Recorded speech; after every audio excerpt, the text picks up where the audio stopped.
The concept of sunnah in the Muwatta of Malik ibn Anas, Mohammed Yusuf Guraya, Mcgill University, Montreal, Canada, 1969. Maulana Ubaidullah Sindhi names these principles, those that were highlighted by Shah Wali Allah of Delhi and Muhammad Iqbal, as the fundamental law, Qanun Asasi, and their application to the socio-economic system of the Prophet's time as the preliminary laws, Tamhidi Qawanin, and further explains that the fundamental law is unalterable, whereas the preliminary laws change with the change in time and place. Maulana Sayyid Abul Ala al-Mawdudi also holds the view that Sunnah means those moral principles which were applied by the Prophet to all aspects of life. Explaining his view, Mawdudi writes, Sunnah is in fact that model behaviour for whose teaching and application God sent his Prophet. It excludes those personal habits which the Prophet adopted as a human being or as a person who appeared at a particular period of human history. The basic purpose of the prophets is to teach good morals to human beings and to impart those natural ways which are completely in harmony with the nature made by God in which he has created men. In these good morals and natural ways, there is one thing which occupies the basic and fundamental position, and the other is its outward form and manifestation. And the demand of the Shari'ah from us is only to adopt the essence of morals and nature, as far as the practical form which the Prophet adopted. Shari'ah has given us freedom to adopt it or to not.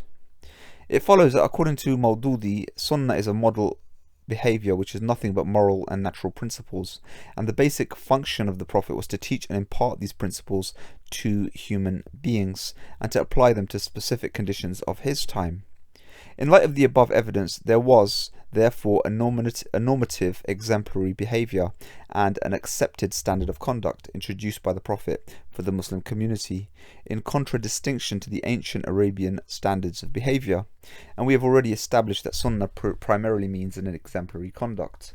Therefore, whether the normative, the exemplary conduct of the Prophet was formulated and described by means of a verbal term such as the Sunnah of the Prophet, during or just after the time of the Prophet, is immaterial, since the concept as such was valid and operative from the very beginning of Islam.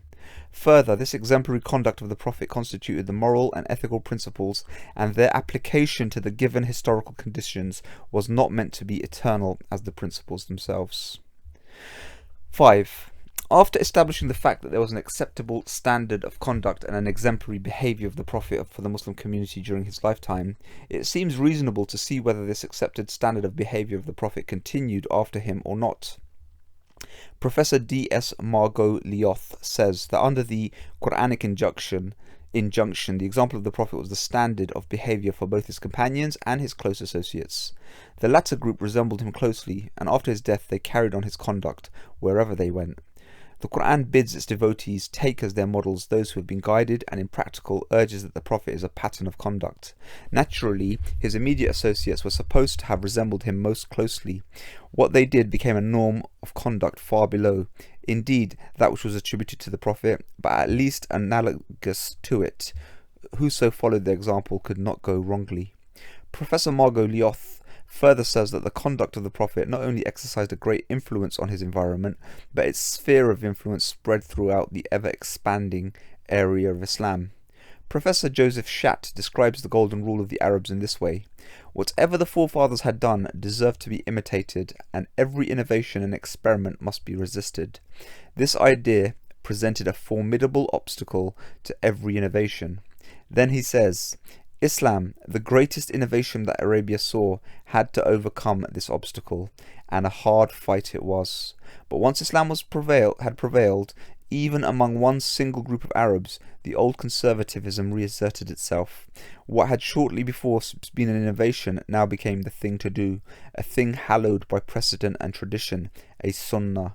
It follows from this passage that the innovation, the sunnah introduced by the Prophet in contradistinction to the ancient Arabian sunnah, had to fight hard to replace the latter, and eventually the former succeeded and prevailed over the latter.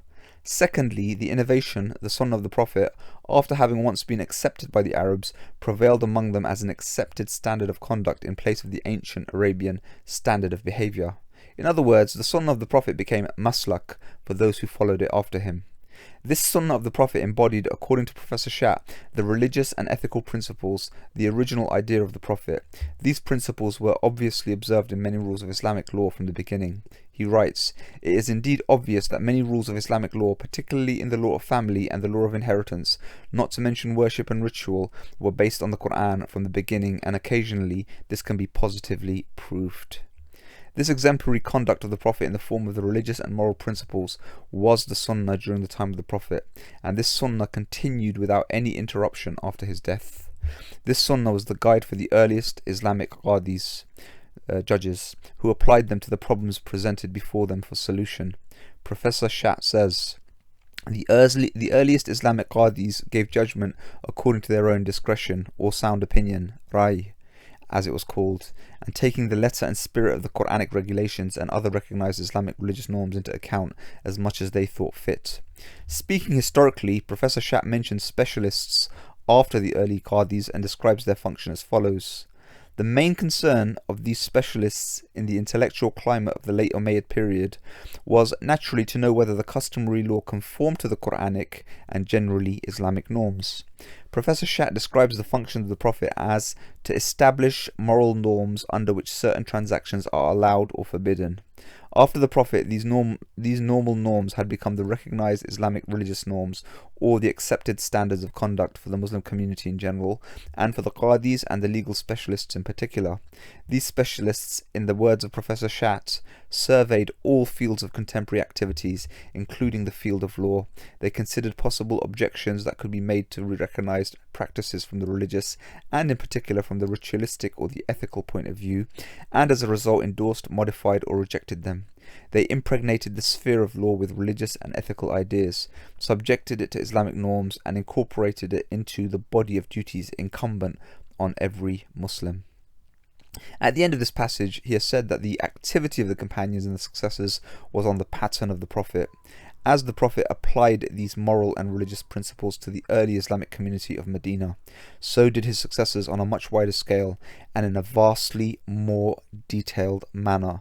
Stay tuned for many more parts.